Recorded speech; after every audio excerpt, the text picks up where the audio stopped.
What's up, everyone? This is mining, and I just wanted to give an update on my rig.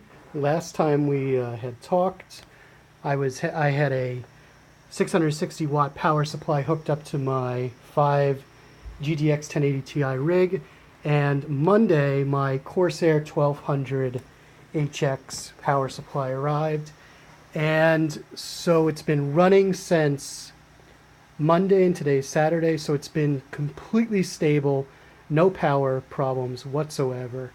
And I just wanted to make sure, rather than upload this, I wanted to make sure that this was rock solid. So right now, this power supply is running two GTX 1080 Ti's. The other 1200 Corsair HX 1200i is running the other three plus the motherboard. And I have some plans that I wanted to discuss with you guys and get your thoughts on this.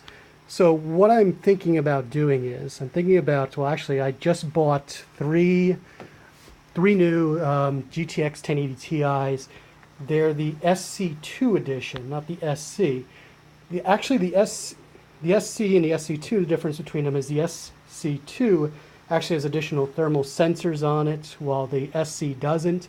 The SC2 is usually more than the SC, but the SC Black Edition, which are these five, are actually more sought after because the SC2, you can't do water cooling on them. So at least from the gamer's perspective, the SC2 is not what you're looking for. There's about a $20 difference brand new.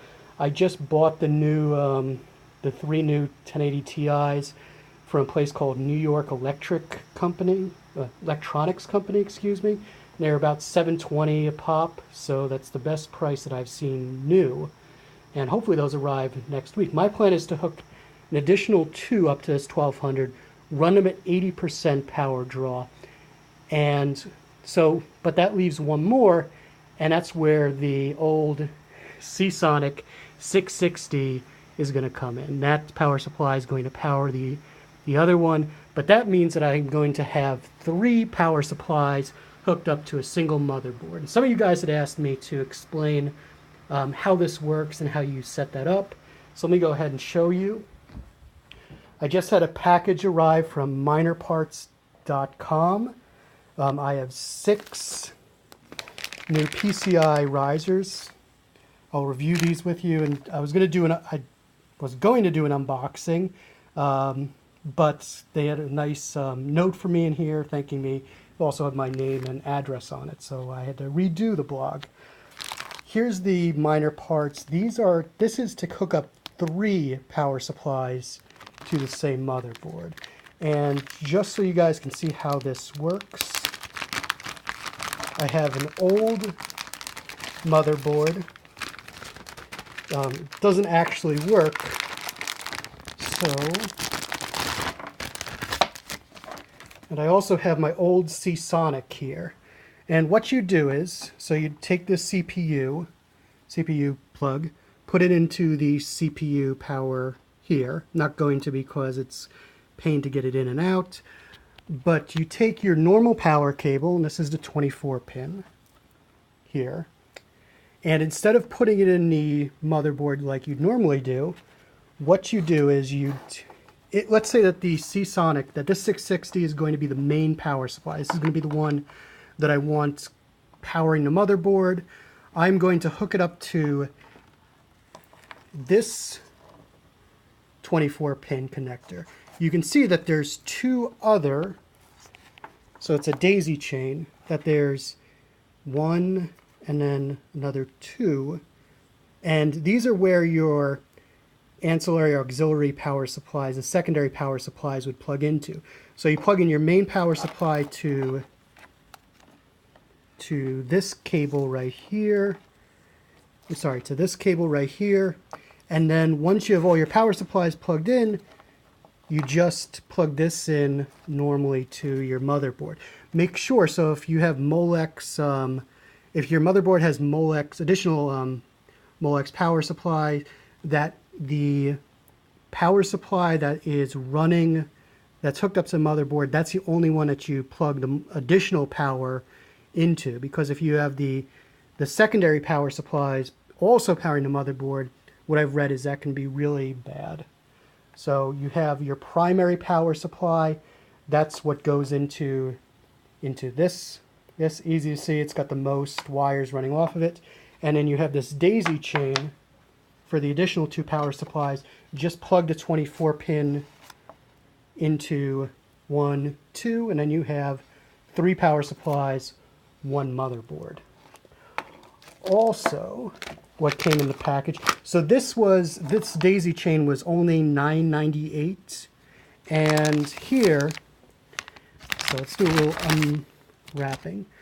These are the PCEI 164P-N07 version 7, made in China.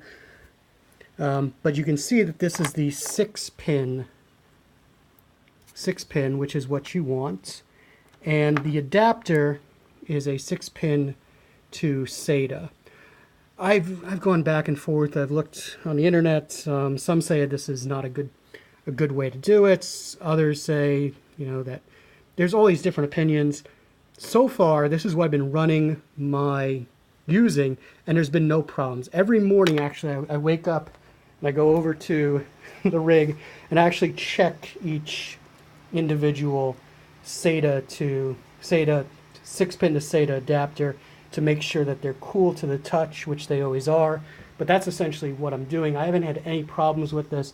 These are all from minerparts.com. I'm obviously not getting paid for this. I had to buy all this stuff myself. The 3-pin daisy chain to hook up the 3 power supplies, $9.98. I have 12 PCIe version 7s. They totaled, the whole thing came out to about $102. I used a promo code, I think first time order, which knocks a few dollars off of it.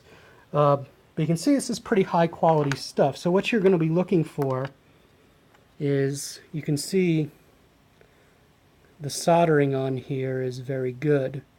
Sometimes the soldering is awful, and actually I had a couple.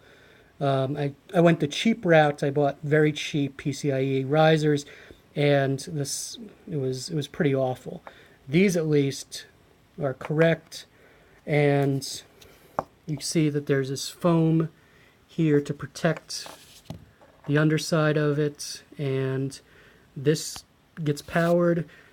Also another thing that I've noticed is this USB cable is a lot thicker than what normally comes with the cheaper versions of these. So minerparts.com is where I go to get my risers. I just have seen enough YouTube videos of just defective risers and fire issues that I wanted to try and avoid that. So spending an extra couple dollars on some quality risers seemed to be the way to go. Anyway, can't get away from the made in China. So, but yeah, that's explains how you connect the 3 power supplies to 1 motherboard. I have 3 new 1080 Ti's on the way, and what I also want to do is I want to set up what I'm calling a prospecting rig. So instead of using NiceHash all the time, what I plan to do is I plan to set up or create a new mining rig and just mine some obscure coins a couple days a week. So if you guys have any suggestions on coins that I should try mining with that, I'll try and do a video of me putting the rig together. Right now you can see the 1080 Ti's are running at 80% power, core clock of plus 90, memory clock of plus 500. They're dual mining right now, and you can see that. And right now they're mining at $16.63. Currently my balance is $18.36 because I got paid out this morning, and it was a total of $220, which if you count up the GPUs I have here, you notice that makes no sense, because how could I make $220 in a week from 5 GTX 1080s? They're each supposed to be making about $3 a day.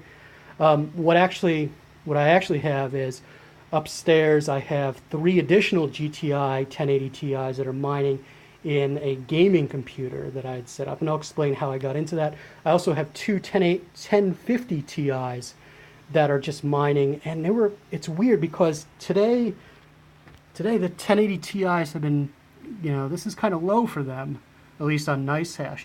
But the 1050 Ti's, this is the first I've ever seen them dual mining, and they're mining at like 90 cents a day, which seems like, oh, that's nothing. But if you think about it, they only cost $140, $144. You can buy them all day because no one mines with them. But if you look on NiceHash and go to their calculator, the rate of return on them is, it's like 140 days or 150 days, which is a lot less than the GTX 1080 Ti's. So I might set up just a 1050 Ti mining rig and see where that gets us, making a whole 90 cents a day, minus power, but they use basically no power. Well, that's it for this. What I plan to do is, someone asked me to explain basically, how much I expect to earn. I want to do a video where I basically just go over everything in terms of the costs, because there's a lot of costs up front. There's a lot of mistakes I made when I was building my rig. Here's one mistake I'll show you. I have two 8 gig RAM cards. There's no reason why I should have that. It's just wasted money in terms of mining. So I want to talk about some of the issues that you can learn from, and just explain all the costs that went into making this. So with that, thank you guys so much. My first video, right now it's got over 200 views, which is more than I ever thought it would get. So thank you guys so much, and I'll be posting soon. Hopefully the next time you see this rig, it'll be with an additional 3 GTX 1080 Ti's. Thanks a lot.